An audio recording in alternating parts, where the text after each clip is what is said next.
아모스 7장 10절로 17절을 통하여 하나님께서 말씀하십니다. 때에 베델의 제사장 아마시아가 이스라엘 왕 여로보암에게 기별하여 가로되 이스라엘 족속 중에 아모스가 왕을 모반하나니 그 모든 말을 이 땅이 견딜 수 없나이다.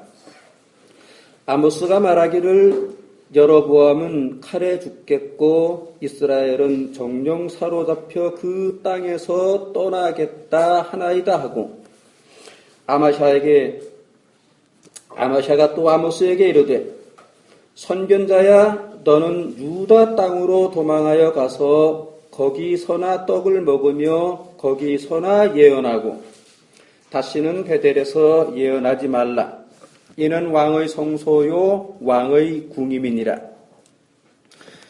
아모스가 아마샤에게 대답하여 가로되 나는 선지자가 아니며 선지자의 아들도 아니요 나는 목자요 뽕나무를 배양하는 자로서 양떼를 따를 때에 여호와께서 나를 데려다가 내게 이르시기를 가서 내 백성 이스라엘에게 예언하라 하셨나니 이제 너는 여호와의 말씀을 들을지니라. 네가 이르기를 이스라엘에 대하여 예언하지 말며 이삭의 집을 향하여 경계하지 말라 하므로 여호와께서 말씀하시기를 네 아내는 성읍 중에서 창기가 될 것이요 네 자녀들은 칼에 엎드러지며 네 땅은 줄띄워 나누일 것이며 너는 더러운 땅에서 죽을 것이요 이스라엘은 정령 사로잡혀 그 본토에서 떠나리라 하셨느니라. 오늘도 아모스 7장 10절로 17절을 통해서 살펴보고 있는 우리의 신앙 성경적인가 시대적인가 하는 주제를 6번째로 살펴보겠습니다.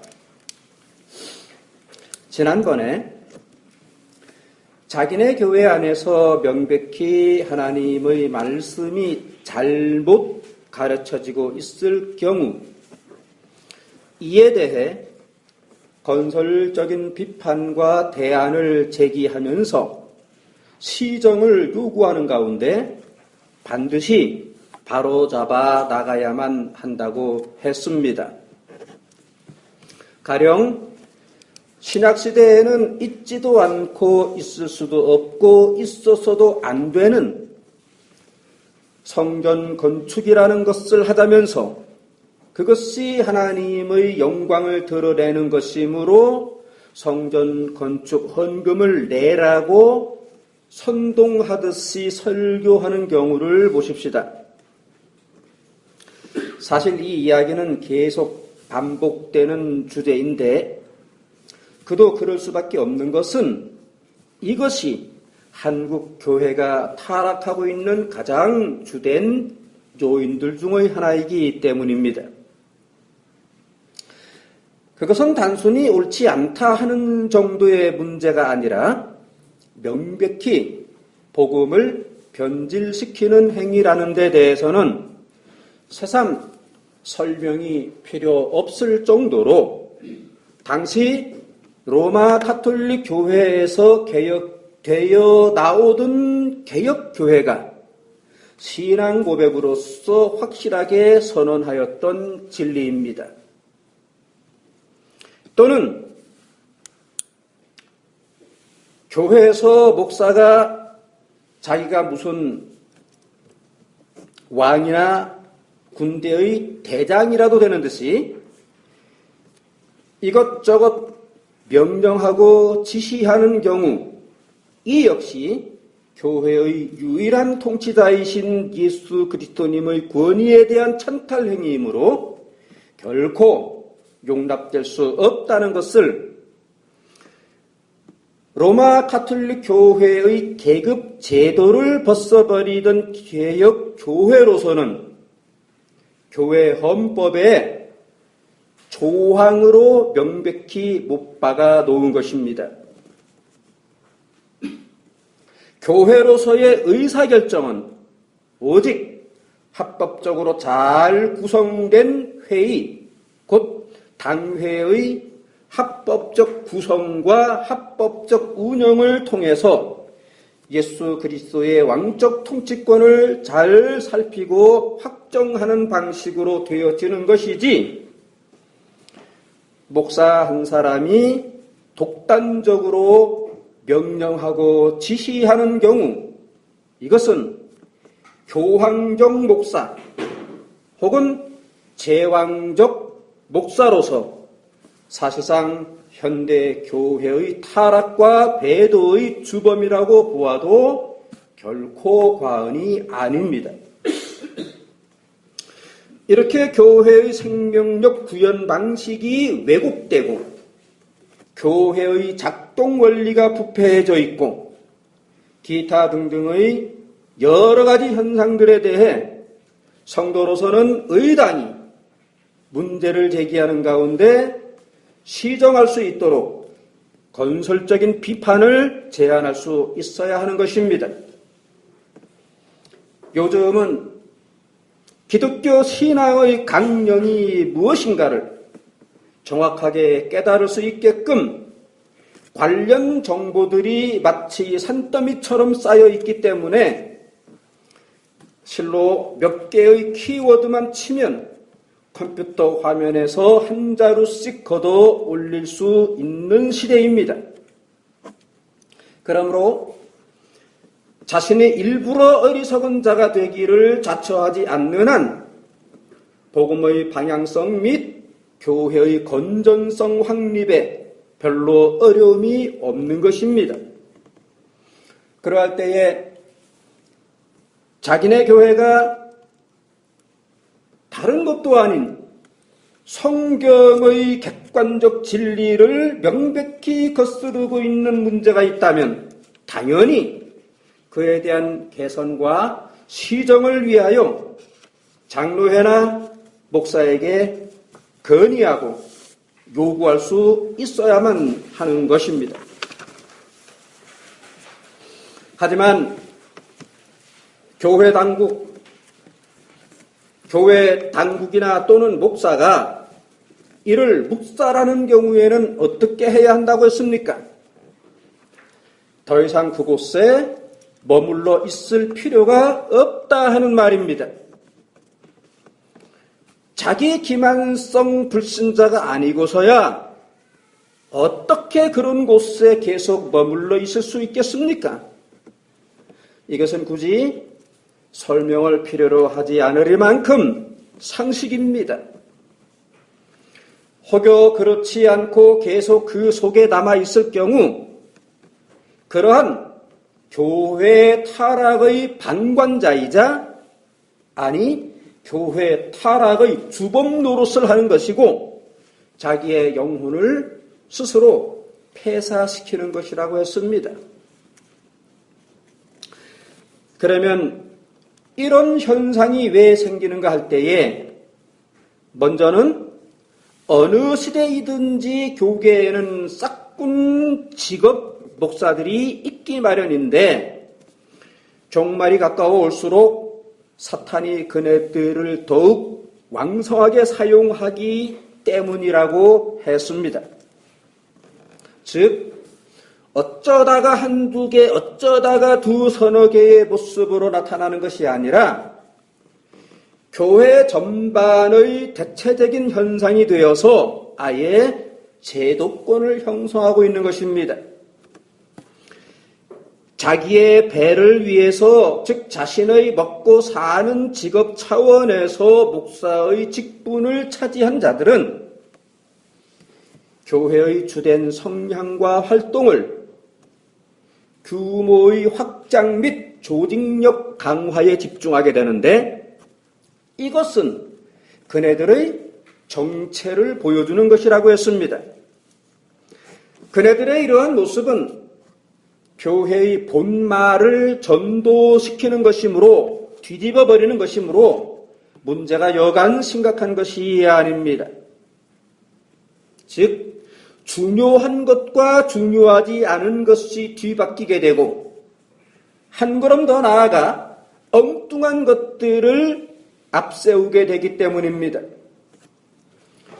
결국에는 자기 부정을 토대로 예수 그리스도님께 순종하는 교회가 되는 것이 아니라 자기 긍정을 앞세워 예수 그리스도께 명령하는 그야말로 기괴방측한 교회가 되어버리고 맙니다. 물론 노골적으로야 어디 그렇게 하겠습니까? 하지만 지나온 발자취를 보면, 열매를 보면 그것은 인본주의 일색이게 되는데, 그러할 때에 하나님의 영광을 구현한다라고 하는 두리뭉실한 구호를 앞세우기 마련이지만, 실제로는 자기네가 하는 일들을 자기들 스스로 합법화시키는 그런 방식인 것입니다. 자기네가 하는 일이라면 무조건 다 옳고 무조건 다 정당하다는 그런 방식입니다. 상황의 이러한 심각성 앞에서 이제 지각을 사용함으로 연단을 받아 선과 악을 분별하는 실력을 갖춘 성도로서는 문제를 즉각 제기하고 시정에 발벗고 나서야 하는 것입니다. 물론 교만에 빠져 지식을 자랑하는 어리석은 영웅주의 발로가 아니라는 데 따라 그렇게 할 때에 수반되어야 하는 적절한 예의로서 진리를 제기하는 것은 그의 속에서 성신께서 역사하시는 증거인 것이고 예수 그리스도께서 기뻐하시는 일인 것입니다. 자, 그런데 비교적 교회의 규모가 작은 경우라면 혹 모르겠지만 그렇게 제기된 문제들을 딛고 그렇게 제기된 문제들에 기초하여 그렇게 비대한 규모의 교회가 되어 있는 것이므로 그러한 건설적인 문제 제기나 제안은 대체적으로 묵살될 것이 뻔합니다. 이미 그러한 왜곡과 오류를 먹고 자라난 끝에 그러한 성장 및 체제를 이루고 있는 것이므로 제기된 문제와 제안을 수용할 경우 아예 자기네 체제 자체의 붕괴를 초래하게 될 것이기 때문입니다. 원칙적으로 보자면 그러한 경우에는 서로 망하는 길이라 할지라도 기꺼이 개혁하는 자세야말로 실로 하나님께 영광이 되고 또 되는 것임에도 불구하고 말입니다. 즉 하나님께서 성경에 명백히 계시하신 진리가 그대로 세워져 나아가는 방식이 아니고서야 하나님께서 무슨 영광을 받으시는 것인가 하는 생각은 지극히 상식적인 것이기 때문입니다. 그런데 이러한 태도로 반응하는 것은 비단 교황적 목사나 기타 교회를 쥐락펴락하고 있는 그러한 장로들에게만 해당되는 것이 아니고 자기네가 영차 하는 노력과 수고 끝에 지금처럼 꽤 괜찮은 교회를 만들었다고 생각하는 일반 성도들에게도 해당된다는 사실은 또 하나의 넘어야 할 거대한 산이 되어 있기는 마찬가지입니다. 그러할 경우에 자기를 지지하는 사람들을 모아서 실력을 행사하여 한판 싸움을 전개하라 하는 말이 아니고 그냥 조용히 나와서 참된 교회로 옮겨가라 하는 말입니다. 그렇지만 대체적으로는 그렇다면 나만 제대로 믿으면 되지 하면서 그곳에 그대로 주저앉아 있는 경우가 많습니다. 하지만 나 혼자만 잘 믿으면 된다 하는 그런 신앙이란 성립될 수 없으니 신앙생활이란 모태 교회의 품 안에 있는 것을, 거기에 안겨 있는 것을 전제하기 때문입니다. 요한계시록에서 에베소 교회가 주님의 책망을 받았는데 그것은 자기네 교회 안에 니골라당의 행위가 팽배해 있음에도 불구하고 팔을 걷어붙이고 나서서 바로 잡지 못하고 그냥 속으로 미워만 하고 있었던 이런 어정쩡한 태도 때문이었지 않습니까? 그럼에도 불구하고 이 세상에 완전한 교회가 어디 있는가? 내 신앙은 내가 지켜야지 하면서 소위 한간에 회자되고 있듯이 가나안 성도의 자리를 거기에 스스로 등극하는 그런 현상들이 적지 않습니다. 무척이나 안타까운 일입니다. 오늘 이 본문에서 제사장 아마샤가 선지자 아모스를 대적하고 나선 사건을 볼 때에 이것을 단지 뜻이 맞지 않는 두 사람의 대결 차원으로만 보아서는 안 된다고 했습니다. 지금 아마샤는 제도권의 대표자로 서 있습니다. 국가의 최고 권력자인 왕에게조차 서슴없이 자신의 생각대로 조치하라고 체근할 정도였다면 자기 시대의 종교를 대표하는 자리에 있음이 명백한 것입니다. 당시의 시대가 아무리 권력을 개인적으로 행사하는 왕정시대였다 할지라도 당시 여로보암 왕으로서는 제도권 종교의 우두머리로 우뚝 서 있는 아마샤 같은 사람의 영향력을 과소평가할 수는 없었을 것입니다. 더욱이 그 당시는 신정정치 체제였던 특성상 왕으로서는 의당이 선지자 및 제사장과의 협의체를 이루어서 통치를 해 나가야 했습니다. 국가가 어려움에 처하거나 할 때에 가령 국론 분열 현상이 심하다거나 정부에 대한 비판이 극렬해질 경우 대통령은 의례껏 민의를 직접 들어보겠다면서 각계각층의 대표들과 대화의 시간을 갖곤 합니다. 그러면 여기에 참석할 기독교의 대표자는 누가 되는 것이겠습니까? 이때에는 누가 성경의 진리대로 사는 목사인가 하는 것은 전혀 고려사항이 될 수 없고 다만 어느 목사가 더 많은 기독교인들을 대표하고 있는가 하는 것을 보기 마련입니다. 그래서 그 목사가 소위 기독교계를 대표하는 사람이 되어 대통령의 회의에 참석하게 되는데 그러면 이것이 시너지 효과랄까, 상승 효과랄까, 광고 효과랄까, 여하튼 일반 성도들이 보기에 그러한 목사는 그야말로 위대한 하나님의 종으로 비춰지고 각인되리라는 것은 상식입니다.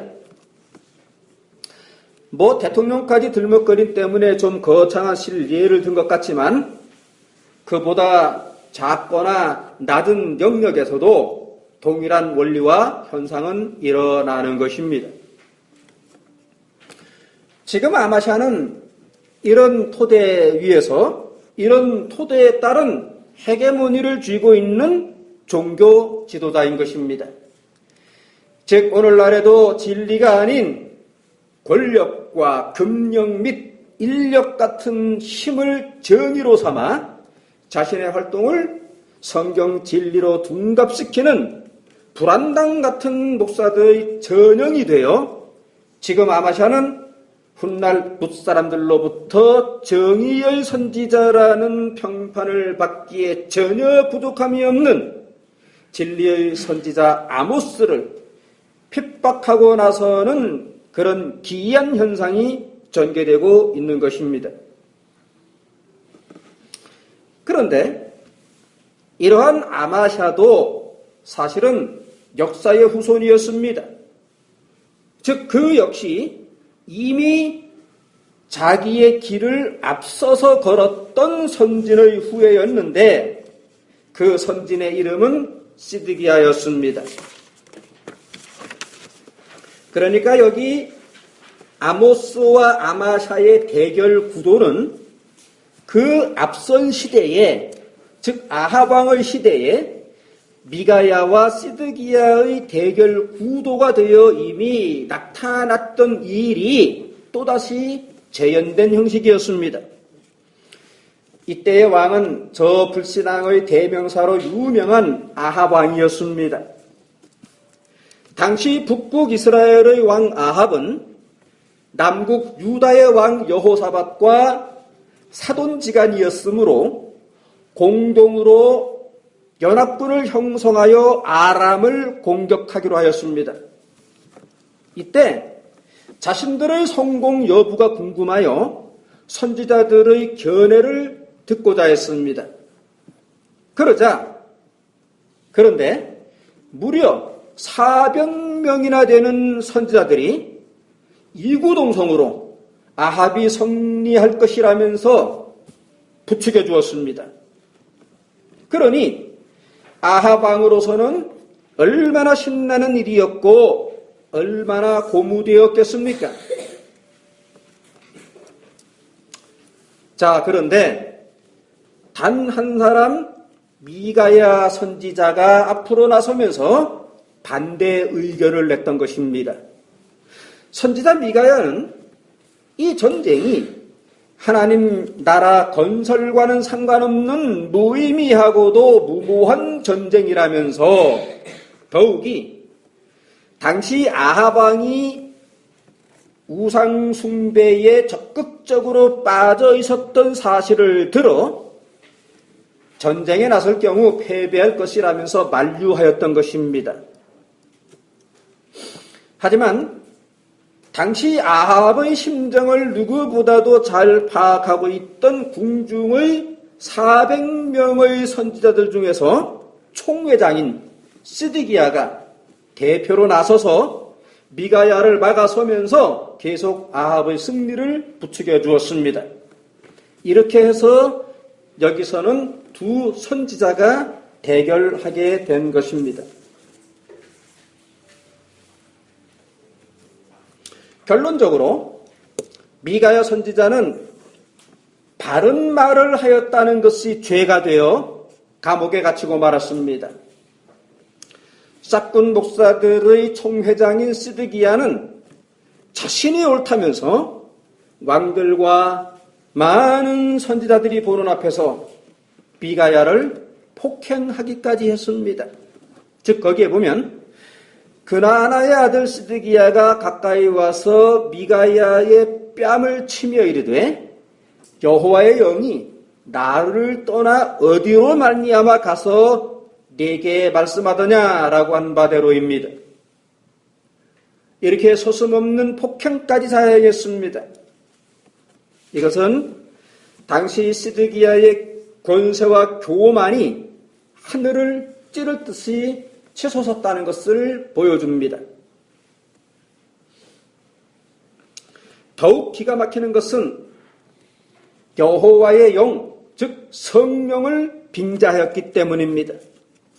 오늘날 가짜일수록 더더욱 입심 좋게 하나님의 이름을 내걸듯이 말입니다. 더욱이 과간인 것은 나를 떠나 어디로 말미암아 가서 네게 말씀하더냐라고까지 했는데, 즉 여호와의 성령께서는 자기를 떠나서 다른 선지자에게는 함께 하시지 않는다는 말이었습니다. 대단한 교만이요, 비참한 착각이요, 무서운 자기 기만이라 아니할 수 없습니다.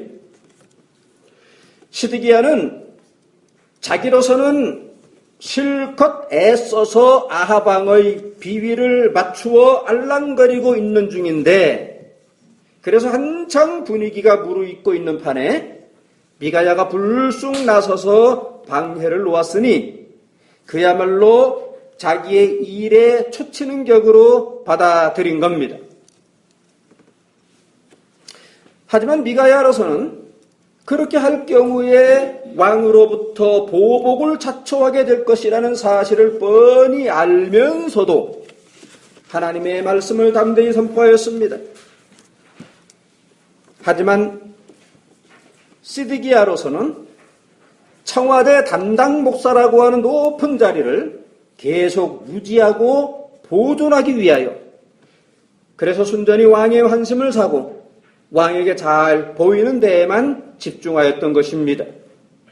그렇게 할 때에 그동안에도 늘 그래왔듯이 자기 입에서 그저 나오는 대로 하나님의 권위를 들먹거렸던 것인데 이것이 바로 여호와의 영이 나를 떠나 어디로 말미암아 가서 네게 말씀하더냐라고 한 데서 여실하였다 하는 말입니다.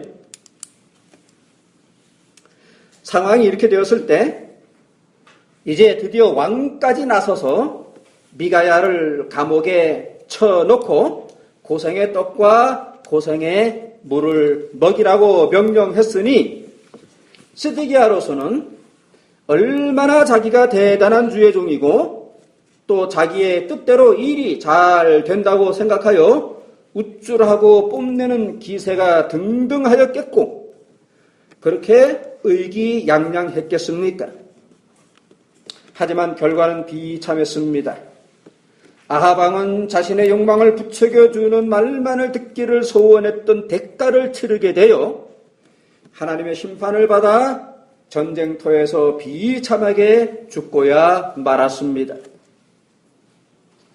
이상 보았듯이 거짓 목사들은 자기들의 고객의 심리에 편승하는 데 매우 익숙하게 마련인데 그에 따라 하나님의 말씀을 객관적으로 다루지 아니하고 청중들의 심리에 맞게끔 이리저리 뜯어 맞추는데 매우 익숙해 있기 마련입니다. 이러한 경향에 대해서 저 유명한 아더 핑크는 다음과 같이 말했습니다. 거짓 설교자들의 가르침에는 양심을 질책하는 내용이 없다. 머리가 빈 교인들을 불편하게 하는 내용도 없다. 청중들을 겸손하게 만들고 하나님 앞에서 회개하도록 만드는 내용도 없다. 거짓 목사들의 설교는 청중들을 들뜨게 하고 청중들을 자족하게 하고 청중들을 그릇된 확신 속에서 만족하도록 한다. 오늘날의 모습으로 보자면 연신 하나님의 축복과 하나님의 사랑을 쏟아내는 모습입니다. 하나님의 축복을 받기 위하여 11조 종교세를 바치라면서 목에 핏발을 세우기까지 하지만 율법의 더 중요한 의와 인과 신에 대해서는 그저 스쳐 지나가듯이 다를 뿐입니다. 짝꾼 목사들은 다름 아닌 이 죄의 문제 때문에 당신의 외아들을 십자가에 못 박아 죽게 하실 정도로 그런 정도로 거룩하고 존귀하신 분에 대해 설교하면서도 청중으로 하여금 죄에 대해 두려워 떨게 하는 일이 없고 겸손으로 마음의 옷깃을 다시금 여미게 하는 법이 없습니다. 물론 가끔은 이런 말을 하긴 합니다. 전혀 언급조차 아니할 정도로 그렇게 바보들은 아니기 때문입니다. 하지만 그네들이 평소에 보여주고 있는 사상과 평소의 행동 때문에 도무지 설득력도 없고 가마력도 없습니다. 그래서 모양 내기 정도로밖에 보이지 않습니다. 짝꾼들의 정체는 진리를 편파적으로 전하는 데서도 나타납니다.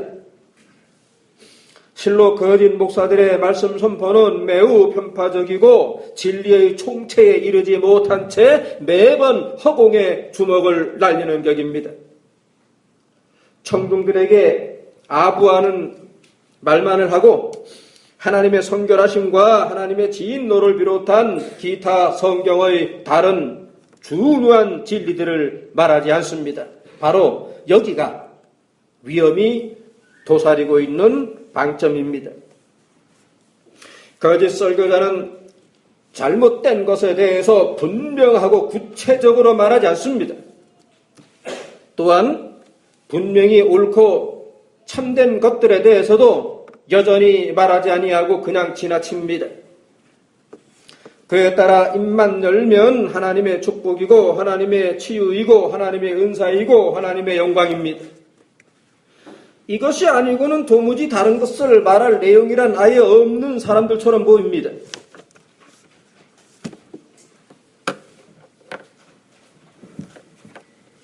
그들이 말하고 있는 것보다는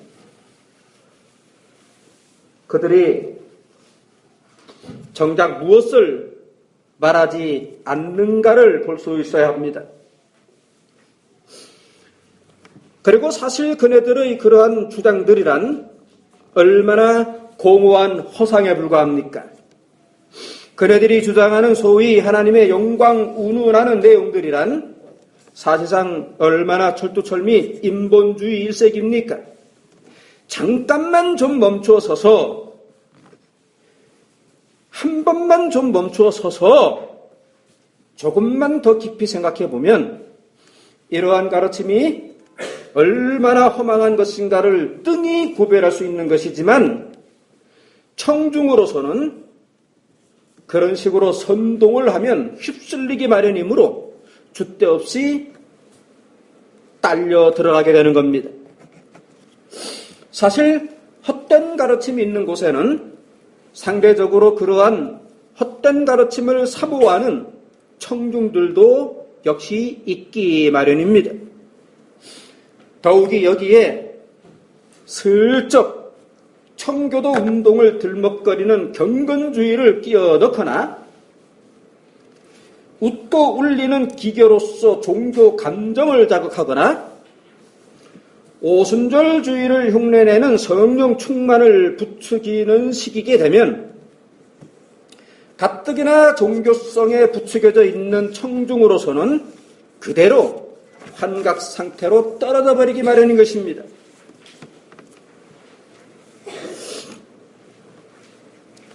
그런데 이러한 성향이 이미 벌써 예전부터 우리 주변에 드리워져 있는 사탄의 그물이라는 데서 문제가 여간 심각한 것이 아닙니다.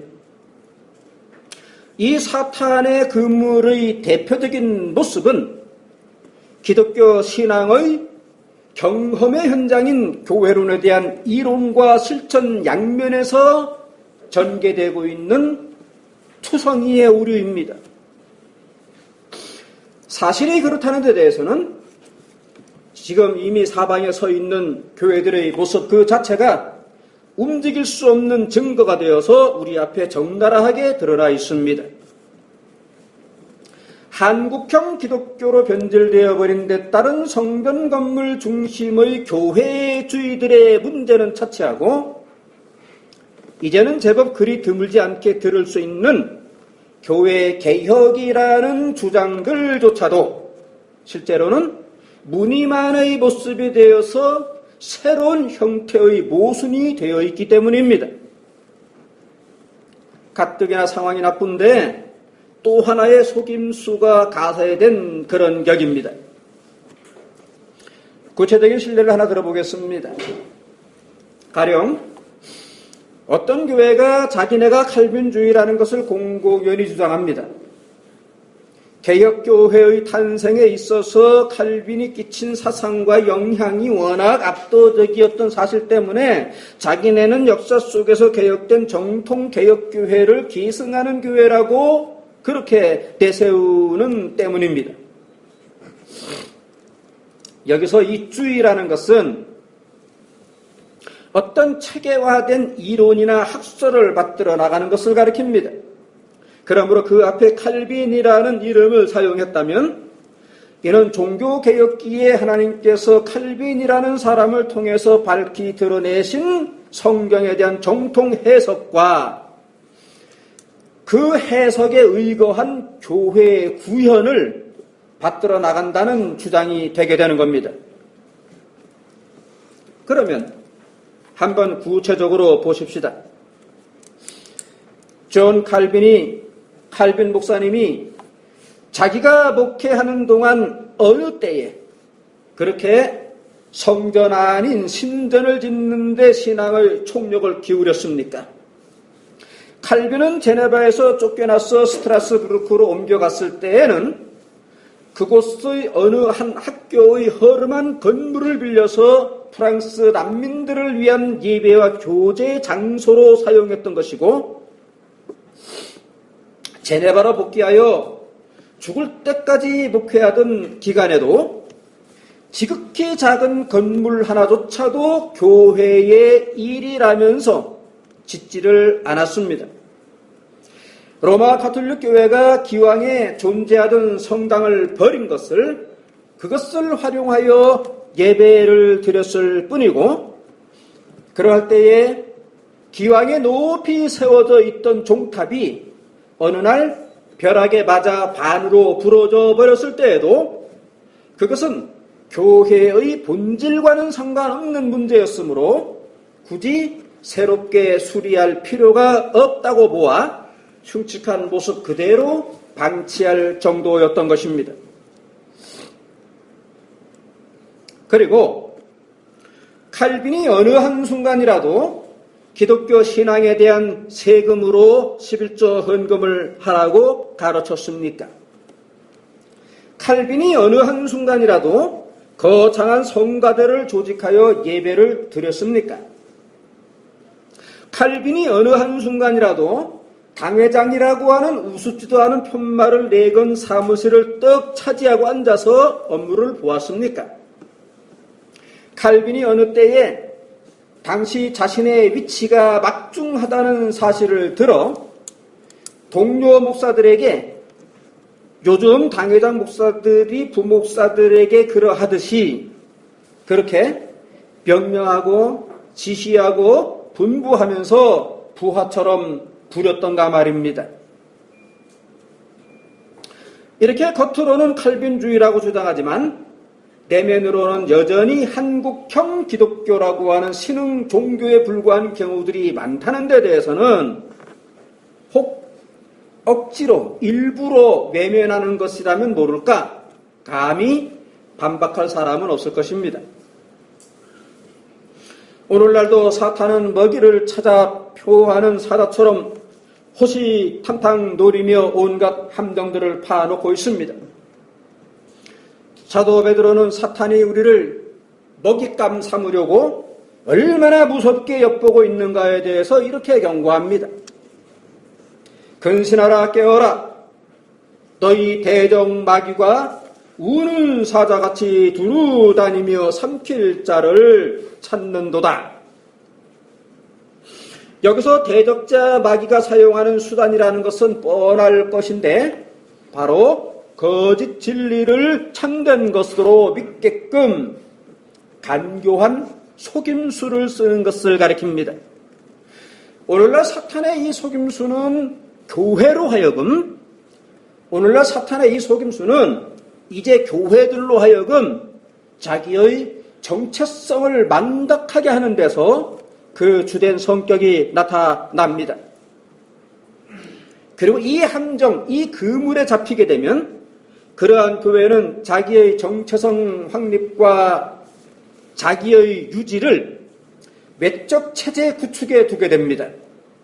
가령 일단 교회로서 출발하게 되면 이후로 부흥되는 일에 총력을 쏟게 됩니다. 그러한 과정에서 교회라면은 의단이 범사의 성신의 인도를 쫓아 행해야 한다고 하는 원리를 무시한다는 데서 문제가 심각해지는 것입니다. 즉 사실상 교회의 성장 또는 교회의 부흥에 인본주의 일색이게 되는 것입니다. 그러면서도 그러할 때마다 의례껏 내거는 명분이 하나님의 영광을 위해서라는 것이고, 그를 위하여 성경의 문맥을 무시한 채 앞뒤 구절들을 거두절미한 채 자기들 마음에 맞는 대로 성경 이곳 저곳에서 건져 올린 파편 조각 같은 성경 구절 몇몇 개를 앞세웁니다. 이러한 모습이 바로 사탄의 속임수이다 하는 말입니다. 교회라면 당연히 하나님의 영광을 위해서 활동해야 한다는 데 대해서는 누가 이의를 제기할 수 있는 것이겠습니까? 교회는 범사에 하나님의 영광을 선양해 나갈 수 있어야 합니다. 교회는 그렇게 존재해야 하고 교회는 그것을 목표로 삼아야 합니다.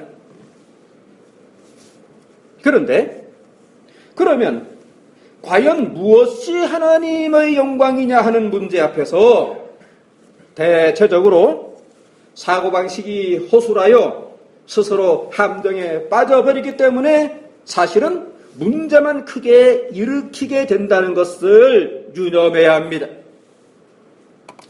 오늘날 하나님의 영광 구현의 실체를 교회의 양적인 부흥에서만 찾는 경향이 사방에 널려 있다고 했습니다. 하지만 구속사의 전체 과정 속에서 나타난 하나님의 큰 일의 성격과 그것의 통일성을 고려하면 과연 그럴까 하는 의심을 의당히 하게 되는 것입니다. 왜냐하면 하나님은 이미 온 우주 만물의 주인이시므로 그러한 물리적 확대나 수량의 증가를 통한 방식으로는 영광을 받으실 수가 없는 분이시기 때문입니다. 하나님은 창조주로서 이미 만물의 소유주이신 것이고 구원을 베푸실 자들에 대한 숫자도 이미 창세 전부터 작정해 놓으신 것이고 그네들을 이 시간 세계 속에서 출현시키심에 있어서도 일체의 과정과 방법 및 그 숫자까지도 그렇게 미리 작정하신 바대로 주관하는 분이시기 때문입니다. 그러므로 교회를 양적으로 부흥시키면 하나님께서 영광을 받으신다 하는 식의 신기루와도 같은 구호는 유치찬란한 생각일 수밖에 없는 것입니다. 이제 우리 교회로서는 교회가 하나님의 영광을 드높이는 것은 자체 발광의 온전을 통해서라는 것을 이 기회에 다시 한번 굳게 확립해 두십시다. 과연 교회가 그리스도이시고 그리스도가 교회인 이 놀라운 비밀을 전제할 때에 실로 교회는 예수 그리스도님의 품위이기 때문에 즉 예수 그리스도께서 우리네 성도들과 연합되시고 결합되신 데에 따른 융합체 이것이 바로 교회이기 때문에 교회는 이미 하나님의 영광을 담고 있는 그릇인 것입니다. 이것은 교회는 그 자체로서 이미 목적이지 수단이 아니다 하는 말입니다. 즉 교회가 하나님의 영광을 드러내는 도구가 된다는 것은 이미 존재하고 있는 하나님의 영광의 온전한 발광 차원에서인 것입니다. 가령 보석들 중에서 루비나 다이아몬드는 그 고유의 뛰어난 광채를 발휘합니다. 그러나 이것들이 보석으로서의 가치가 더욱 빛나기 위해서는 일정한 각도의 컷에 의한, 즉 연마에 의한 도형 형태를 잘 유지하고 있어야만 합니다. 그렇듯이 교회로서도 이미 자체적으로 하나님의 영광을 발현하기 마련이지만 교회로서의 표지와 속성을 잘 구비하거나 구현하는 때에 하나님의 영광은 더욱 발광되는 법이라는 말입니다. 그런데 이 다이아몬드를 더욱 빛내보려고 할 때에 과연 어떤 다른 보조물이 있을 수 있겠는가 할 때에 사실 전혀 없는 것입니다. 다이아몬드 자체보다도 더 빛나는 것은 없기 때문입니다. 그러므로 다이아몬드를 더욱 빛나게 하는 방법이란 그것의 순수성을 고스란히 드러내는 것일 수밖에 없습니다. 다시 말하자면 다이아몬드에서 일체의 불순물을 제거함으로써 본연의 빛이 지극히 작은 점의 점만큼도 가리워지지 않게 하는 그런 방법인 것입니다. 교회를 더더욱 교회다워지게 하는 원리, 그러한 원리에 따라 하나님께서 영광을 받으시는 것이고, 반대로 교회의 거룩성, 교회의 세상과의 관계에서의 초월성이 상실되면 하나님의 영광도 가리워질 것임은 자명합니다. 교회는 그 자체로서 하나님의 영광의 본체라는 것을 망각하지 마십시다. 여기에 다른 무엇을 더하거나 첨가하는 것은 오히려 하나님의 영광을 가리우게 될 뿐입니다. 그러면 이제 혹자의 경우 교회를 더더욱 크게 부흥시키게 될 경우 그만큼 하나님의 영광도 더 큰 빛을 발휘하게 될 것이 아니냐 하는 식으로 반문할지도 모릅니다. 하지만 문제는 그러한 일이 과연 가능할까 하는 의문이 따라 붙는 것입니다. 왜냐하면 교회는 공동체이기 때문에 커지면 커지는 만큼 상대적으로 교회로서의 본질은 훼손될 수밖에 없기 때문입니다. 이는 교회로서의 규모가 외적으로 커질 경우 상대적으로 유기성이 조직성으로 변질되기 마련이고 그에 따라 겉모습이 내면을 질식시키는 문제를 피할 수 없게 되기 때문입니다. 그렇지 않은 경우가 단 한 곳이라도 있다면 제시해 보기 바랍니다. 그래서 덴마크의 어느 실존주의 철학자도 이런 말을 한 것이었다고 했습니다. 곧 역사 속에서 자체적으로 커지고 많아졌다는 사실 때문에 실제로는 망해버린 것이 있다면 기독교가 오직 유일하다라고 말입니다. 키에르케고르의 말입니다.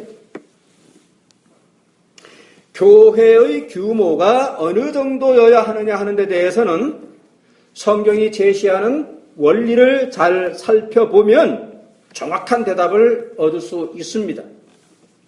이 원리는 첫째, 초대교회의 특성이 가정에서 모이는 공동체 교회였다는 것이고 이것이 첫째로 중요하고 둘째, 교회는 특정 지역과의 관계 속에서 은혜의 왕국으로서 존재한다는 것입니다.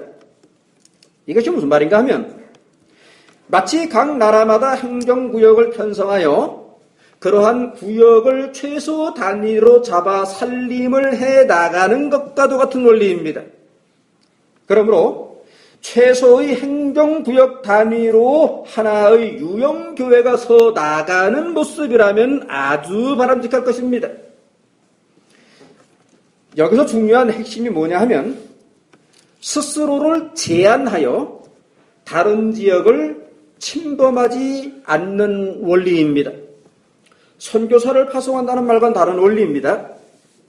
다른 교파들 문제는 일단 차치하고 같은 교단이라고 할 경우 한 행정구역 안에는 하나의 공동체 교회만 있어야 하는 것입니다. 그래서 성경은 교회를 가리킬 때에 지역 이름을 붙이는 것입니다. 그러므로 우리 교회도 사실은 이곳 지역의 이름에 따라 내선동 교회라고 호칭한다면 더욱 성경적일 것입니다. 그래서 최초의 인천 지역의 주원동이라는 곳에서 우리가 교회로서의 모임을 시작할 때에 교회 이름을 처음에는 주원교회라고 했던 것입니다. 하지만 우리로서는 당시에 해처 모여 형식으로 모이고 있었던 상황 및 경제적 미약으로 인해 예배 처소를 동서남북 사방팔방의 성도들의 집으로 옮겨 다닐 수밖에 없었기 때문에 불가불 편의상 지금과 같은 이름을 사용하게 된 것입니다. 그러한 가운데 다른 여러 가지 개혁의 현안들이 더 시급하고 더 많기 때문에 이름 문제는 사실상 문제거리가 되지 않아 자연스럽게 뒷전으로 물러나 있게 된 그런 형편일 뿐인 것입니다.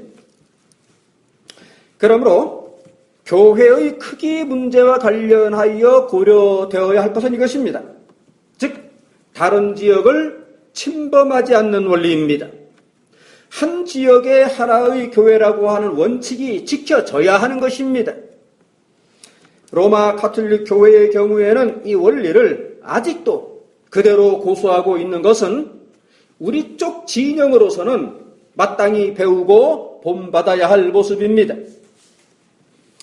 하지만 지금은 교회들마다 더 부흥되고 더 커지려는 욕망에 사로잡혀 있기 일쑤이고 그러한 자신들의 욕구를 하나님의 영광 구현 운운하는 구호들로서 포장하고 있는 것이고 그에 따라 버스를 구입하여 타 지역에서까지 교인들을 실어오고 연말이면 달력을 만들어 나누어 주면서 환심을 사고 총돈 주일과 같은 행사를 통해서 부지기수의 선물을 뿌리면서 성도들을 더 확보해 나가기에 집중하는 것입니다.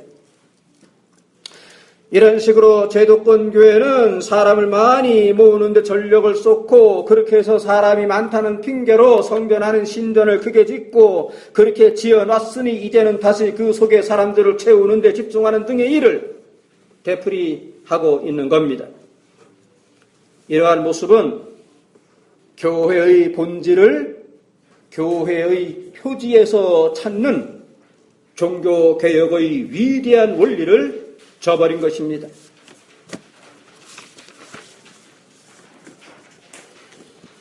우리 교회로서는 하나님께서 영광을 받으시는 것은 교회의 외적 대형화에서 찾아지는 것이 아니라는 진리를 잊지 마십시다.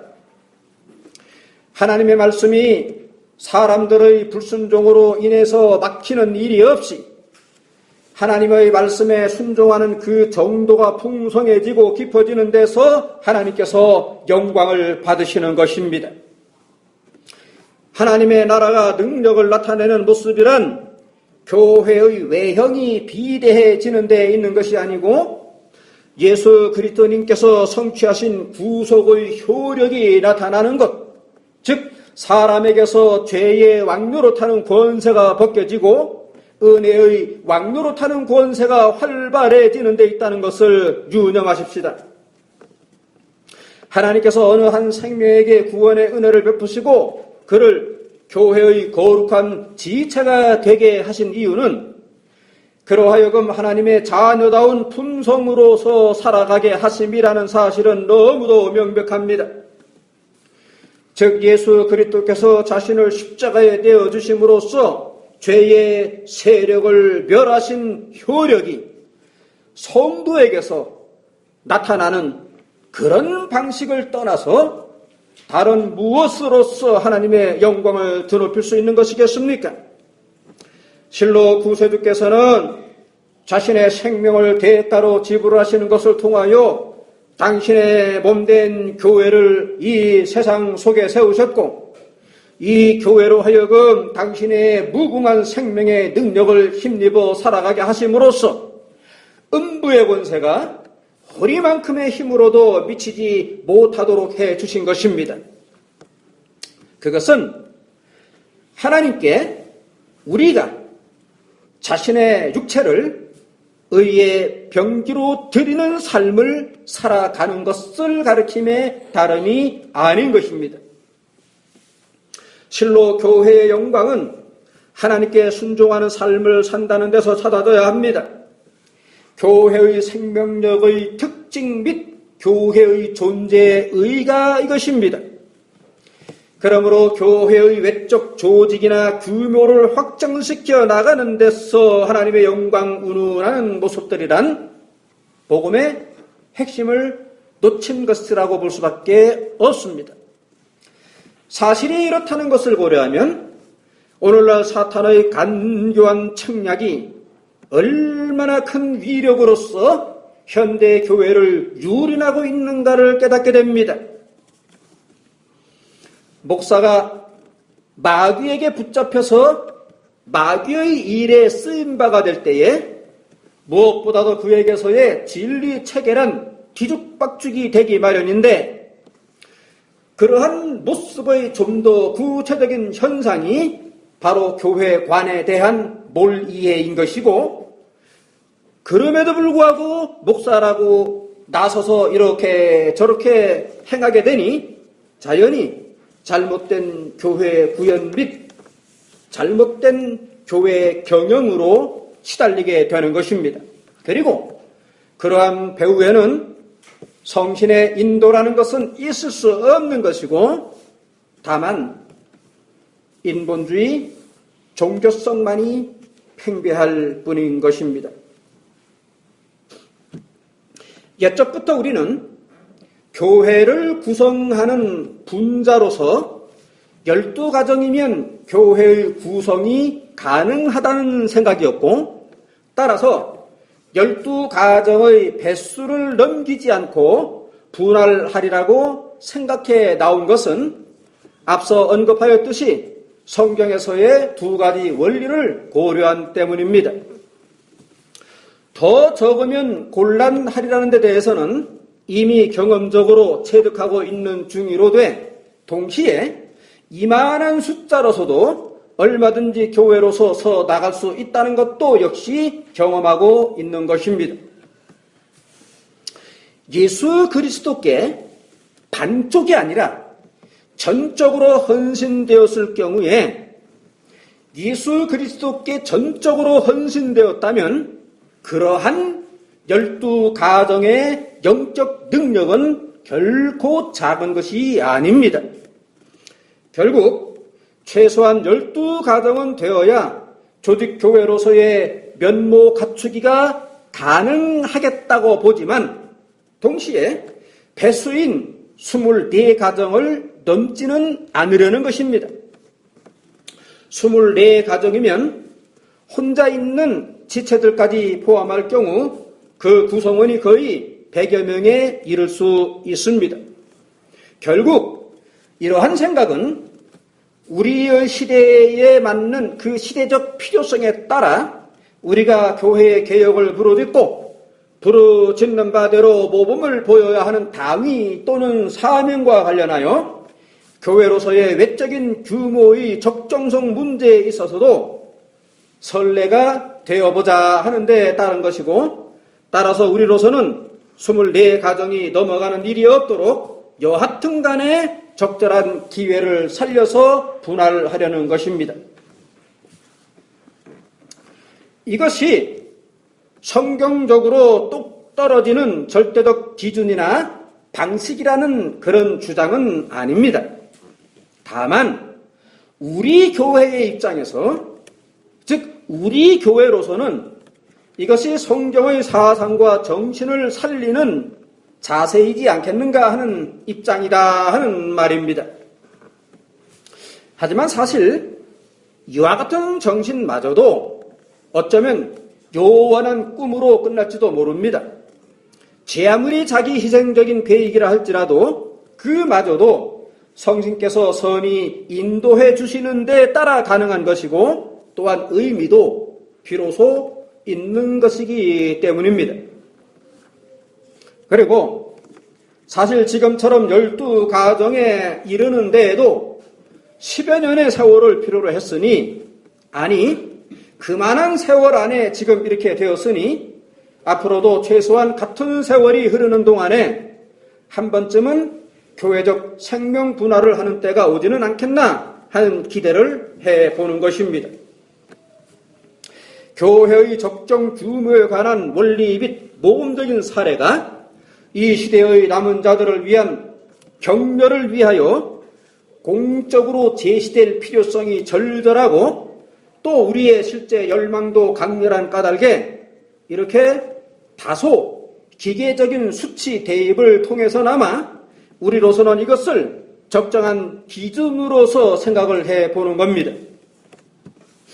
그러할 경우 규모가 작은 까닭에 교회로서의 생명활동이 여러모로 버거울 것이라는 걱정이 드는 것도 사실이지만 일단은 한번 해보고 그런 다음에 발견되는 미비한 부분들에 대해서는 조금씩 보완을 해나간다면 그다지 무리수는 아니라는 생각인 것입니다. 그리고 그렇게 분할은 할지라도 사실은 한 노예로서의 한 교회이기 때문에 여전히 하나의 몸된 차원에서 이런저러한 현안들을 잘 대처할 수 있으리라고 믿는 것입니다. 아무쪼록 이 문제와 관련하여 하나님께서 선히 인도해 주시기만을 간절히 열망할 뿐입니다. 정리하고 마치겠습니다. 오늘날 교회의 모습을 외적 크기의 광대함과 그에 따른 다양한 활동들에서 주로 찾는 데 익숙해 있는 작금의 현실은 상대적으로 사탄이 간교한 왜곡과 속임수로서 교회에 대한 정의를 비틀어 놓기에 성공했다는 반증이기도 한 것입니다. 그래서 지금 본말이 전도된 교회들이 사방에 서 있게 되었습니다. 그러할 때에 여하튼 간에 목사들이 주도적인 역할을 한다는 사실로 말미암아 그네들은 대체적으로 싹군이자 직업 목사들일 수 있다는 것입니다. 그네들이 교회를 크게 부흥시켜 나가면 나갈수록 상대적으로 하나님의 영광은 더더욱 훼손되고 있는 이 기가 막히고 코가 막히는 역설의 시대에 이제 우리로서는 더더욱 정신을 똑바로 차려야겠고 더더욱 자기 부정에 기초한 자기 십자가를 짊어짐으로써 어제의 개혁교회를 미래의 시간 속으로 운반할 수 있어야겠습니다. 이 문제에 대해서 깊이 생각해보는 이 한 주간이 되십시다.